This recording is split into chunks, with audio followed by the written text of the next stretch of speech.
Allez, démarrons. Donc, du coup, Isa et Alex. Pourquoi Isa et Alex, au-delà du fait que ce soit des super copains et des super orateurs, parce qu'ils ont vraiment une vision, ce dont je parlais là, et la remarque d'Alexis sur le tweet que j'avais fait en est la preuve. Ils ont vraiment une vision positive et ils se projettent et ils vont aller chercher le côté opportunité. Qu'est-ce qu'on peut faire de ça, de ce qu'on est tous en train de vivre maintenant? Et comment vivre avec ça. Donc, on coupe micro, caméra et on vous laisse. C'est parti. À tout à l'heure. Eh bien, bonjour. Bonjour à tous. On est super contents d'avoir cette occasion de pouvoir s'exprimer devant beaucoup de monde finalement, parce qu'au départ, on n'a pas imaginé que ce serait aussi grand comme événement. On espère que vous allez tous très bien, vous, vos proches, les proches de vos proches, que tout va bien pour vous et que vous tenez le coup. On avait envie de faire un petit big up, parce qu'on ne peut pas le faire en vrai, mais de remercier tous ces gens qui sont investis aujourd'hui. Je pense aux caissières, aux livreurs, aux éboueurs. Évidemment, je vais en oublier, mais je suis hyper émue à chaque fois parce que je me dis qu'il y a des gens qu'on ne connaît pas et qui s'investissent pour qu'on puisse manger et vivre le plus normalement possible et une grosse pensée pour eux aujourd'hui. On a envie aussi d'avoir une grosse pensée pour nos enfants qui sont un à Paris, confinée depuis le 17 mars, et puis une autre à l'hôpital, puisqu'elle Paris aussi. À Paris, puisqu'elle est médecin, et une grosse pensée pour elle, parce qu'elle s'investit vraiment à fond dans ce qu'elle fait, et on est super fiers. Donc voilà, un truc un peu personnel. Et puis on a notre petite dernière qui a 17 ans, hein, mais qui fait l'école, enfin le lycée en ligne, et elle, on lui a pas dit pour le confinement parce qu'on ne voulait pas qu'elle sache et on voulait plutôt la protéger. Quoi? Il y a un confinement là? Mais t'es en train de quoi? On en parle après. Fuck. Supportable. Ah, les ados, hein, c'est pas facile. Hein. On a tous nos petites astuces pour évidemment gérer nos enfants et nos adolescents à la maison. Hein. C'est comme ça. Voilà, en fait, ce qu'on essaye de démontrer aussi, c'est qu'on a tous des stratégies, et on a des stratégies pour soi, et on a des stratégies aussi pour les autres, et donc du coup, on va essayer de négocier avec nous-mêmes et avec les autres pour voir ce qui va fonctionner. Donc voilà, donc on remercie Emma au passage pour la petite joke auquel elle a pensé. Voilà, donc du coup, ça nous amène à parler de cette crise qu'on est en train de vivre aujourd'hui, et on avait envie de partager un peu notre regard, de vous inviter, et puis que nous aussi on puisse échanger de lunettes avec vous et pouvoir avoir une lecture différente de ce qui se passe. Vous savez que je suis une grande fan d'Éric Berne, et il y a un truc qu'il disait qui m'accompagne depuis très longtemps, qui est soyez des observateurs pointus dans ce que vous faites et auprès des personnes. Et je trouve que c'est ce qu'on fait quand même, parce qu'on a eu pas mal de temps là, pour le faire. Et est-ce que vous aussi, vous l'avez fait? Et qu'est-ce que vous avez observé? Et surtout, cette crise-là qu'on est en train de traverser, finalement, est-ce que ce ne serait pas un révélateur de possible? Alors, je pense que pour moi, si tu me poses la question, c'est quoi ce moment pour toi?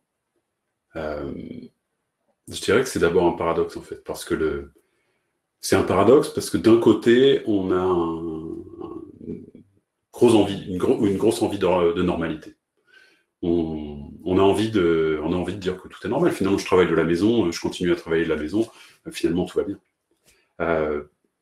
Mais en fait, je dis que c'est un paradoxe parce que finalement, on est parmi le petit nombre de personnes pour qui, oui, on peut continuer à travailler à distance, on n'a pas de problème, puis on est finalement très bien servi par des gens qui vont s'engager, tu les évoquais juste avant, pour rendre cette vie possible. Il y a aussi beaucoup de gens pour qui la crise qui se passe maintenant c'est une catastrophe où, pour eux, ils ont perdu leur job, ils ont plus à manger, etc. Donc l'impact, il va être très très différent. Donc pour moi, c'est un révélateur du monde et des inégalités qu'on a dans le monde. Et oui, c'est aussi un révélateur des possibles. C'est un révélateur des possibles. Et cette crise, ce qu'elle a de... Ce qui est incroyable, c'est que c'est pas une entreprise qui est en crise, c'est pas un secteur, c'est pas un pays qui est en crise, c'est un monde qui est en crise. Et là encore, on retrouve des inégalités parce que on est tous tapés par le même virus, par la même chose, mais en fonction de où tu te trouves dans le monde, ça va être encore différent. Et moi, c'est, je vais dire quelque chose qui m'est de plus en plus insupportable de se dire, mais pourquoi qu'est-ce qu'on peut faire et donc du coup comment on peut le faire et est-ce que faire le parallèle un peu entre les entreprises et puis la société aujourd'hui, c'est est-ce que finalement ce chaos, parce que c'est un peu un chaos, enfin une situation de crise qui est assez chaotique, est-ce que ce serait pas l'occasion justement de commencer à faire vraiment autrement et comment? Alors, tu évoques le leadership, et la position du leadership, elle va avoir un rôle dans notre capacité à agir.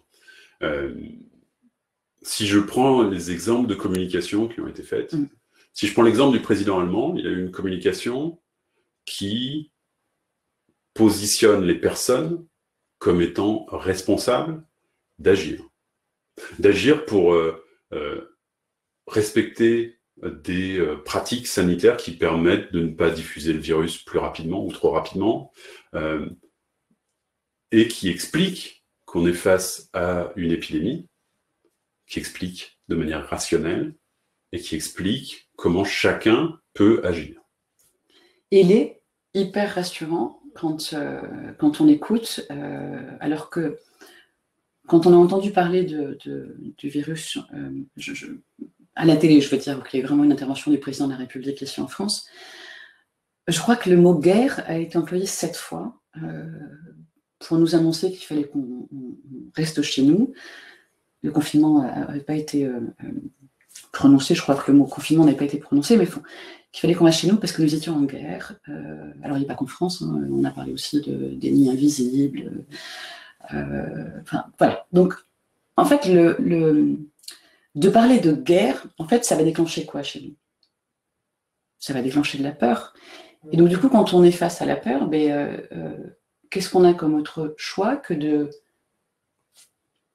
être immobile, complètement tétanisé par la peur? La fuite, bon, en confinement, c'est... alors après, on peut fuir au sens figuré, hein, et ne pas se montrer, et puis se cacher, et puis voilà, ou bien fight, se battre.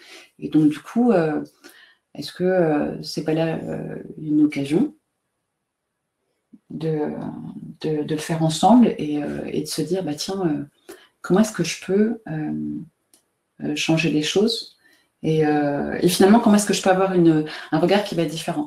On parlait souvent, on a juste halluciné quand on a vu les Venise.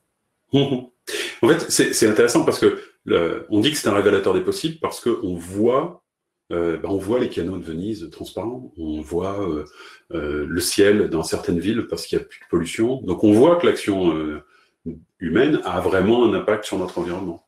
On l'entend depuis des années, mais on a du mal à accepter que c'est vrai. Et ce qui est intéressant, c'est que quand j'ai parlé des canaux transparents à Venise, on est allé à Venise, les canaux n'étaient pas transparents. Le premier réflexe qu'on a, c'est de se dire « Ah, j'aimerais bien aller voir ça. » Pourquoi pas prendre un avion pour aller voir ça? Non? Vous ne trouvez pas? Donc en fait, qu'est-ce qu'on change dans nos comportements?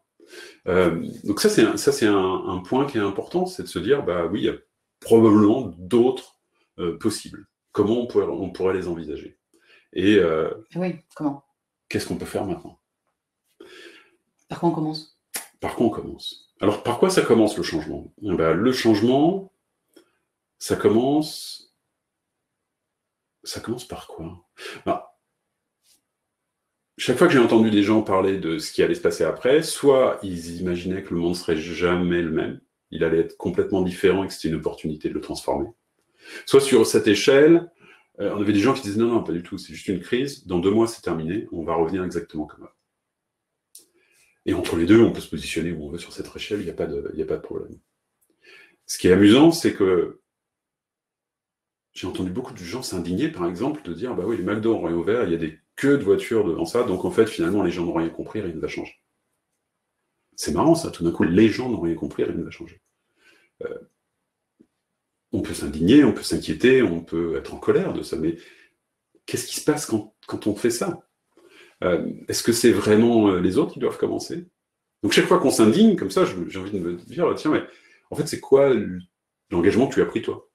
L'engagement que tu as pris toi pour changer. Parce qu'avant de s'indigner que les autres n'ont pas changé, il faudrait peut-être se poser la question, en fait, finalement, c'est quoi ce que je vais changer, moi, dans mon comportement, qui va changer le monde? Parce qu'en fait, c'est ça le changement. J'ai un petit cercle d'action qui est au centre, et c'est tout ce que je peux faire moi. Et autour de ce cercle, j'ai un cercle d'influence. C'est ce que je pourrais influencer, ce que mon comportement, mes actions vont impacter dans le monde. C'est mon cercle d'influence. Et au-delà, la soupe. C'est la soupe. Et pourquoi on dit la soupe? Parce que souvent, on est un petit peu frustré par nos actions et notre influence, parce que c'est vrai que quand on prend un grand pot de soupe froide, et qu'on met du feu en dessous, qu'est-ce qui se passe? Rien. Enfin, rien au début. Parce que ça prend du temps de voir des petites bulles apparaître à la surface. Et ces petites bulles, c'est des idées, c'est des choses qui commencent à bouger, qui nous montrent que finalement, on peut toujours rendre la soupe un peu meilleure, un peu plus poivrée, un peu plus salée, un peu plus épicée, un peu plus chaude. Et que c'est ça, notre action et notre influence. Et que c'est important de commencer par soi. En fait, je pense aussi, tu disais, on prend l'avion et hop, on y va, etc. Peut-être il faut... Enfin, le monde, il n'est pas que c'est bien, c'est mal. Il y a plein de... Entre le bien et le mal, il y a un espace très, très grand. Et plutôt que d'aller dans condamner ça ou stop ça, essayer de voir qu'est-ce qu'on peut commencer à pouvoir faire, comment on va déjà décider de ce qu'on va faire et ensuite de le faire, d'agir. Toujours, je pense qu'il faut commencer par remettre en cause nos certitudes, nos convictions, et puis du coup d'aller se frotter un peu à cette nouvelle réalité. J'ai entendu parler du terme, alors je n'ai pas creusé, mais de réalité cognitive, c'est-à-dire que ce qu'on a connu jusqu'à présent, le normal ne l'est plus. Et donc, il faut qu'on remette tous ces processus cognitifs de réapprendre. Parce que finalement, c'est un peu ça.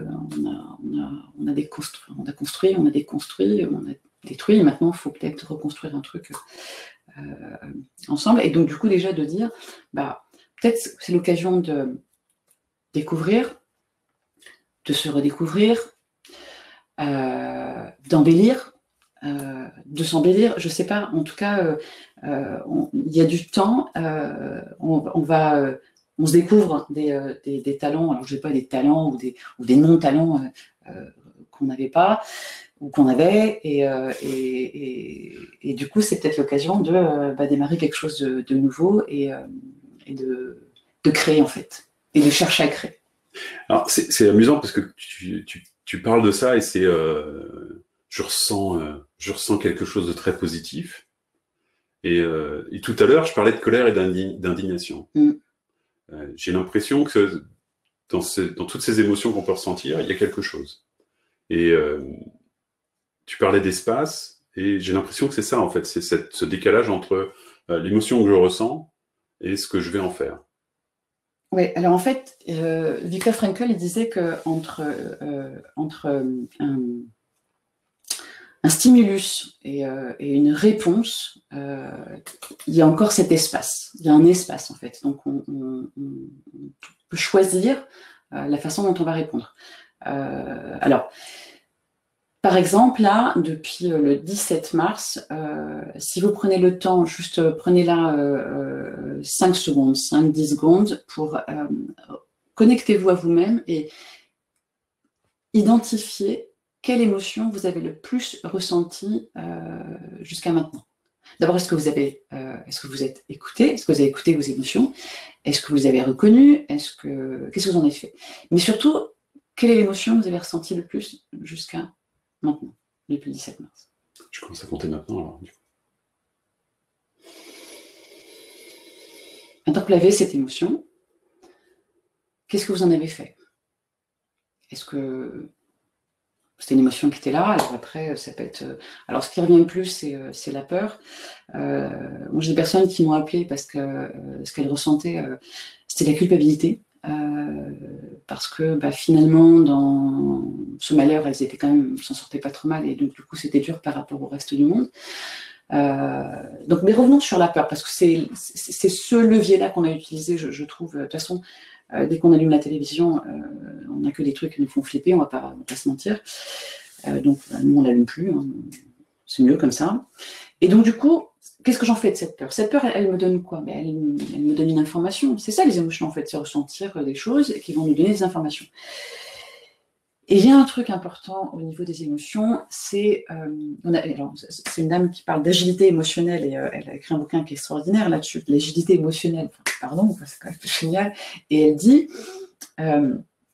est-ce que nos émotions nous appartiennent, ou est-ce qu'on appartient à nos émotions? Parce que si on appartient à nos émotions, là, ça va être un peu plus délicat. Donc en fait, nos émotions, elles nous appartiennent. Et une émotion, c'est pas un fait, c'est une pensée, c'est quelque chose qui se passe. Alors évidemment, c'est parce qu'il y a une information qui est traitée, donc ça va déclencher un truc chez nous. Et c'est vraiment important de identifier cette émotion et y répondre. Alors rapidement, quand on ressent de la peur, le protocole, c'est qu'on a besoin d'être rassuré. Si on a de la joie, le protocole, c'est qu'on veut la partager. Si on a de la peine, on a besoin d'être réconforté. Et si on a de la colère, on a besoin d'être écouté. Alors tout ça, il y a tout un tas de protocoles. Et alors, il y a ces émotions à soi, mais il y a aussi les émotions des autres. Donc, ce serait bien aussi. Et c'est pour ça que je trouve super ce qui se passe aujourd'hui, là, tous ensemble, c'est qu'en fait, on se connecte tous les uns aux autres. Et on parle vraiment de connexion. Et donc, du coup, c'est aussi pouvoir repérer les émotions chez les autres. Et nos proches, déjà. Et qu'est-ce qu'on peut faire? Et... Alors, du coup, on a commencé par c'est quoi ce moment pour nous? Ouais. Donc, c'est un révélateur du monde, c'est un révélateur des possibles. Oui. On s'est posé la question, bon, alors, qu'est-ce qu'on peut faire? Et on se dit, le changement commence par moi. Et il commence par reconnaître mes émotions et reconnaître que les autres vont ressentir aussi. Oui. Mais alors, on est agile en ligne, et l'agile dans tout ça, qu'est-ce que c'est? Qu'est-ce que ça apporte pour nous? L'agile, ça permet déjà, pour moi, de prendre de la hauteur par rapport à la situation. Alors après, il y a sûrement une déformation professionnelle, on ne va pas se mentir, mais de pouvoir, vous voyez, s'élever un peu au-dessus et puis de la situation et de voir, tiens, en fait, plus je suis proche d'un problème, plus j'ai les dents, plus je ne vois que lui, plus je me recule, plus je me recule, plus je vois que le problème, alors là, on parle d'un gros problème, mais... Donc du coup, l'agile, les valeurs, les principes, oui, les pratiques, les outils, oui. Ça, c'est quelque chose qui nous permet de prendre de la hauteur. Oui. Quand tu as commencé les interactions, j'imagine que c'est les interactions entre les personnes. Oui, ça peut être un début. Après, c'est moi ce que j'en fais et qu'est-ce que l'agile peut pour moi dans cette situation. Donc c'est personnel. C'est par exemple, j'ai un backlog de mes besoins. Je me suis fait un backlog de... Je revois en fait mes besoins. C'est quoi mes besoins finalement aujourd'hui? Et puis une fois que j'ai mon backlog, et là j'ai fait un truc, je les ai priorisés. Et je me rends compte que... C'est la question qu'on se posait avec ces deux couples d'amis avec qui on a eu un déjeuner la semaine dernière. Ouais. Alors je vous rassure, c'était un déjeuner en ligne. C'est assez marrant. On fait des conférences en ligne, on fait aussi des déjeuners en ligne. Et des dîners. Et la question qui posait pour aider à prioriser les besoins, c'était est-ce que j'en ai vraiment besoin, justement? Et chaque fois qu'il avait envie de quelque chose, il l'affichait et il se disait je le mets là, je l'achète pas, je peux pas lâcher en un clic. Et dans 2 semaines, si j'en ai vraiment toujours besoin, alors peut-être que j'envisagerais d'acheter quelque chose. Et du coup, c'est ça, c'est prioriser ses besoins, c'est de se reposer la question de alors, est-ce que j'en ai vraiment besoin? Qu'est-ce que ça va changer dans ma vie? Et Benjamin se disait peut-être que c'est une opportunité de ralentir, peut-être que c'est une opportunité de devenir plus frugal. Ah ben, c'est peut-être ça les possibles dont on est en train de parler. Et c'est quoi finalement ce qui est vraiment important? Bah, je ne sais pas si vous ressentez la même chose, mais je crois que c'est un truc assez commun. On est quand même super content de pouvoir se connecter avec les autres alors qu'on est chacun chez soi finalement. Donc les interactions entre les personnes, ça a l'air d'être quelque chose qui est assez important pour nous tous.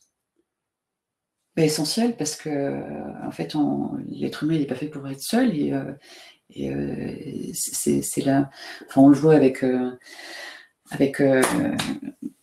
Robinson Crusoe où il est obligé d'inventer Wilson pour pas être seul. Et on a besoin d'interagir, on a besoin de se nourrir, on a besoin d'échanger, on a besoin de tout. Hein.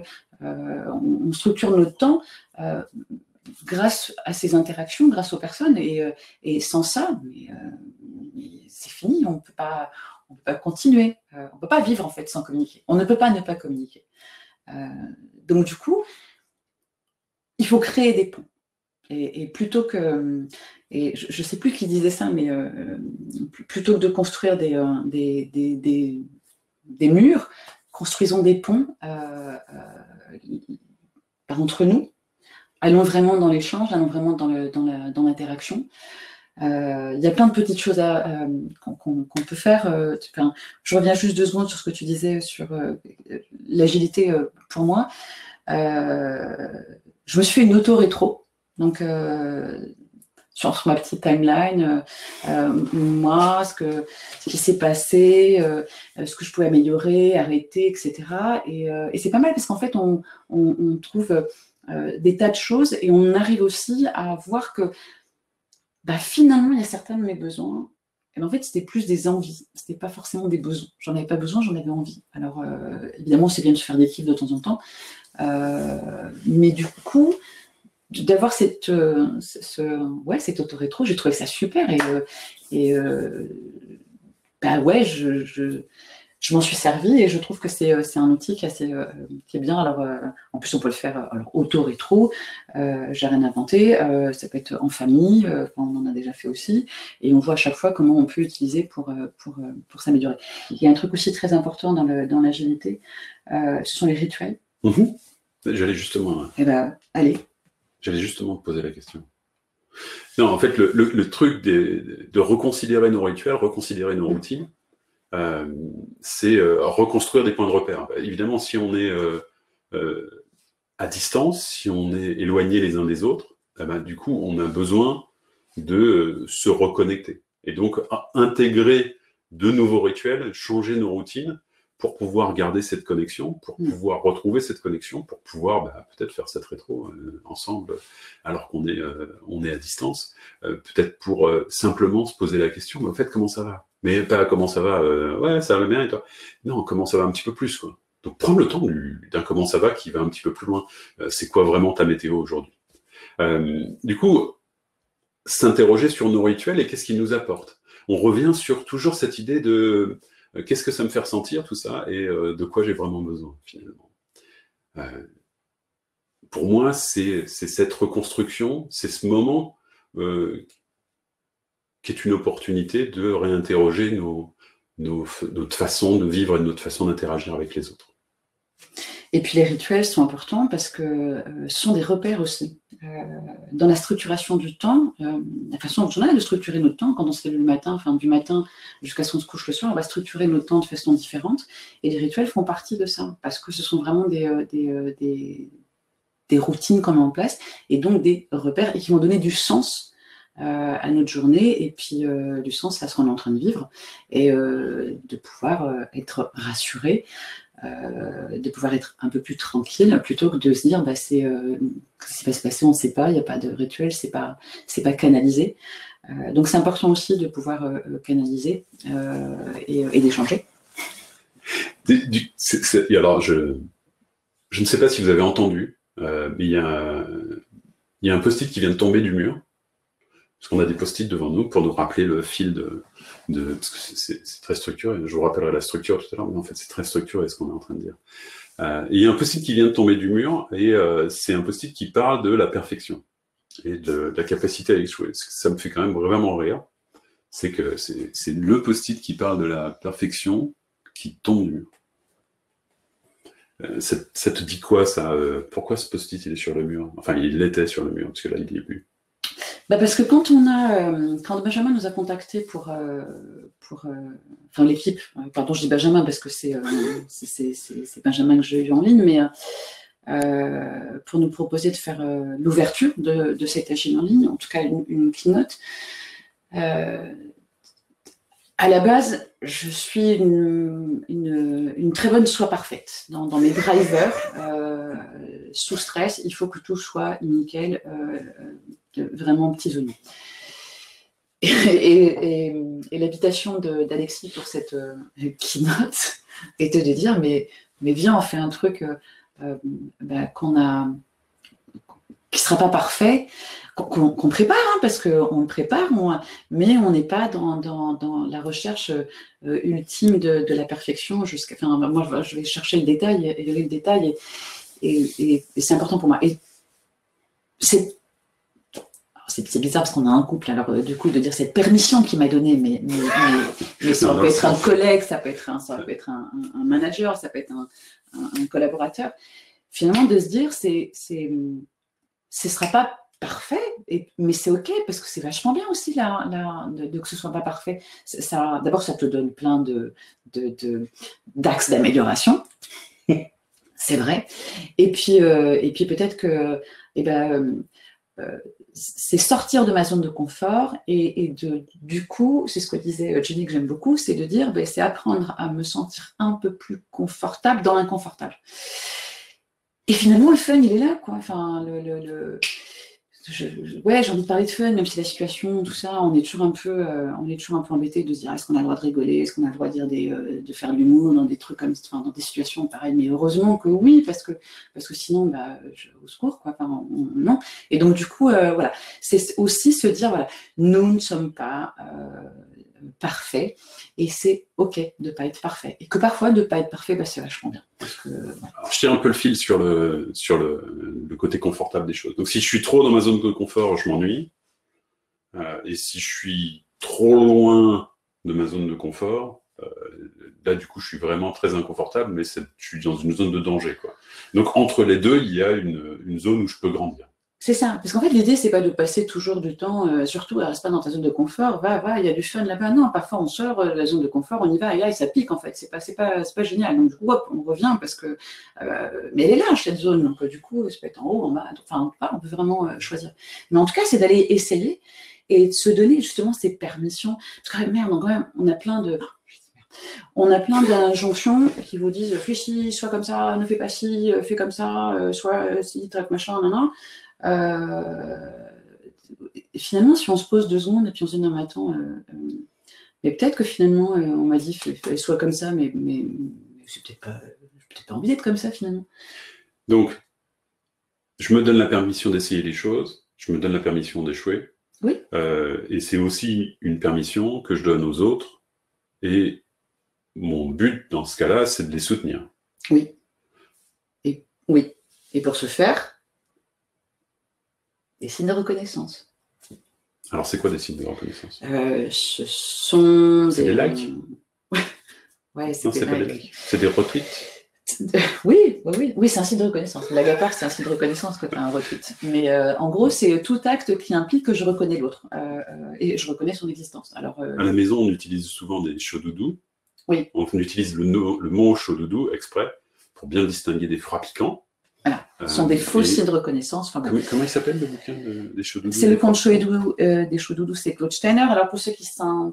Je sais qu'il y a des gens comme moi qui aiment beaucoup l'analyse transactionnelle. Donc Claude Steiner, elle écrit beaucoup pour l'été, notamment sur les émotions, sur le scénario, etc. Enfin, le conte chaud et doux des chaud-doudous, qui est un livre qu'on avait pour nos enfants sans savoir à l'époque que c'était Steiner et que c'était de l'été. En fait, il parle toujours de cette économie ou cette bonne circulation des signes de reconnaissance. Donc un signe de reconnaissance, c'est reconnaître l'autre et son existence. Et donc du coup, je vais faire quelque chose, dire quelque chose, ça peut être un clin d'œil, ça peut être un like, ça peut être un truc un peu plus, on va dire, chiadé. On a dit qu'on n'était pas parfait. Oui, on n'est pas parfait. Mais c'est hyper important. Par exemple, moi... Et en fait, ces choses-là sont disponibles à l'infini. C'est-à-dire qu'il n'y a pas de limitation. Il n'y a pas d'économie des signes de reconnaissance. Vous pouvez faire 3 millions de likes dans la journée, vous en aurez toujours. Il n'y a pas de rareté. Et ça, c'est super important de prendre conscience. Je prends l'exemple des likes parce que c'est facile. Et on peut prendre ça. Du coup, on s'est dit quoi? On s'est dit, c'est quoi ce moment pour nous? C'est un révélateur du monde et c'est un révélateur des possibles.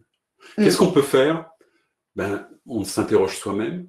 On fait attention de prendre en compte nos émotions et de regarder cet écart qui est entre l'émotion, le stimulus et la réaction.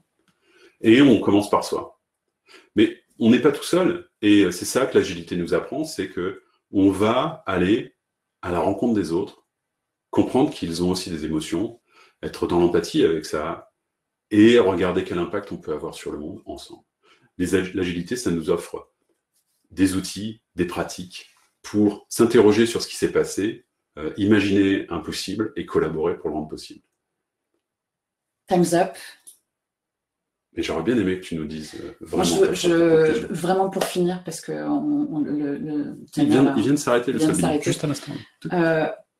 Cette période, profitons-en pour nous soutenir, pour rester connectés, pour échanger, pour reconstruire ensemble. Et ce ne sera pas parfait du premier coup, mais on s'en fout. C'est pas grave, on reste connecté et je pense que si on s'y met tous ensemble, on peut vraiment faire un truc qui claque. Prenez soin de vous, merci on vous aime très fort. Voilà. Et restons connectés. Restons connectés. On peut continuer la conversation sur Twitter ou d'autres, LinkedIn ou whatever. Et restons connectés. Passez une excellente journée avec Agile en ligne.